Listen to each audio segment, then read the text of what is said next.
ang heartwarming story ng muling pagkikita ng magkapatid pagkatapos ng 57 years.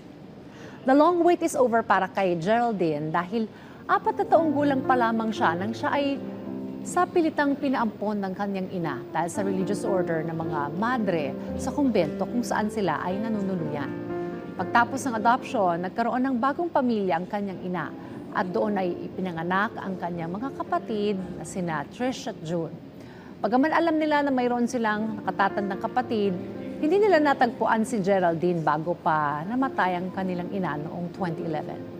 Subalit sa pamagitan po ng isang consumer genetic testing service, natuntun po nila ang kanilang ate na si Geraldine at naging emosyonal ang kanilang reunion. Ayon kay Trish, hindi raw sila makapaniwala kung gaano ka-evident ang kanilang physical similarities. Dagdag pa nito, na pati raw ang kanilang tawa ay magkakatunog.